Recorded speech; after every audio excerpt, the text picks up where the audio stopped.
Hello दोस्तों, स्वागत है यार आप सभी का आपके अपने यूट्यूब चैनल इवन 12 क्लासेस पर।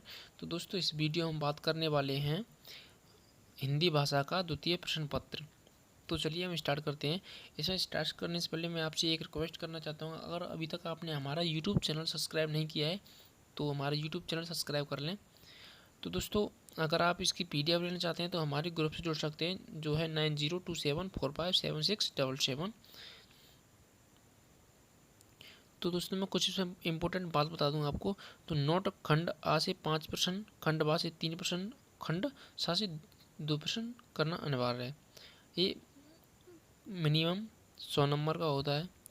चलिए हम बात कर लेते हैं खंड आ में कौन कौन से प्रश्न पूछे जाएंगे। तो चलिए, पहला क्वेश्चन देख लीजिए। स्वर की परिभाषा बताते हुए स्वरों के भेदों पर प्रकाश डालिए। यानी स्वर की परिभाषा बताते हुए स्वरों के भेदों पर प्रकाश डालिए। अगला है, संज्ञा की परिभाषा क्या है? संज्ञा के भेद उदाहरण सहित बताइए। विशेषण किसे कहते हैं? परिभाषा देते हुए इसके भेद स्पष्ट कीजिए। वाक्य संरचना से क्या वाक्य संरचना से आपका क्या तात्पर्य है? वाक्य के भेदों पर उदाहरण सहित प्रकाश डालिए। अगला है 5वां, उपसर्ग की परिभाषा बताते हुए हिंदी में प्रयुक्त होने वाले उपसर्गों के लक्षण बताइए। हिंदी की ध्वनियों का परिचय देते हुए स्वर और व्यंजन के स्वरूप पर प्रकाश डालिए। 7वां है, समानार्थी शब्द क्या है? समानार्थी शब्दों की परिभाषा लिखते हुए उदाहरण दीजिए। दोस्तों, अगर आप इसका सोल्यूशन भी चाहते हैं तो वो भी मिल जाएगा, ठीक है, फ्री ऑफ कॉस्ट। पर लेकिन दोस्तों, मैंने दिल से एक ही बात कहना चाहता हूँ आपसे कि अगर आपने चैनल सब्सक्राइब नहीं किया तो चैनल सब्सक्राइब कर लें यार, ठीक है। मैं यार बहुत मेहनत करता हूँ आप लोगों के लिए। हिंदी भाषा में कितने कारक होते हैं? कारकों का परिचय देते हुए उनके चिन्हों को स्पष्ट कीजिए। अगला है खंड बा में मुहावरे तथा लोकोक्तियों का अंतर स्पष्ट करते हुए मुहावरे व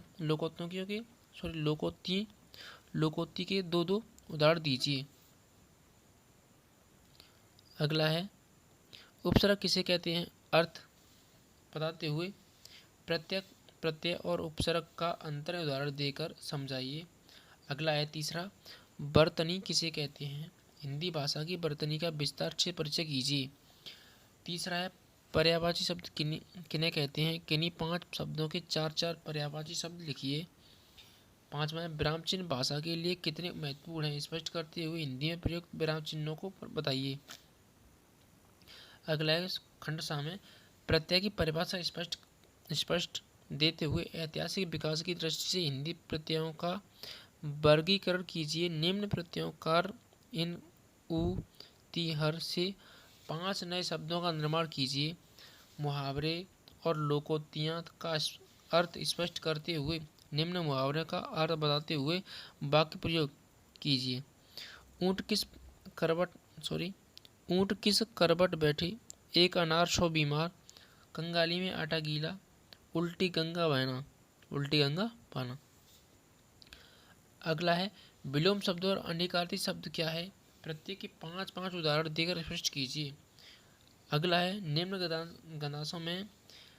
गंधास में विराम चिन्हों का यथास्थ प्रयोग कीजिए। नाद सौंदर्य से कविता की आयु बढ़ती है। तालपत्र, भोजपत्र, कागज आदि का आश्रय छूट जाने पर भी वह बहुत दिनों तक लोगों की जिह्वा पर नाचती रहती है।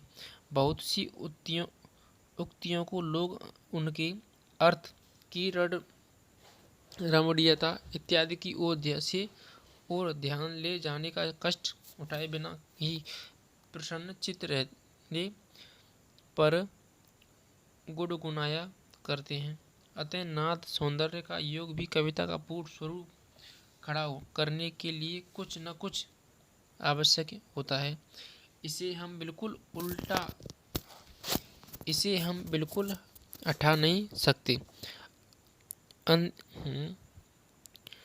अत्यनुप्रयास को फालतू समझते हैं वे छंद को पकड़े रहते हैं। जो छंद को फालतू समझते हैं वे लय में ही लीन होने का प्रयास करते हैं।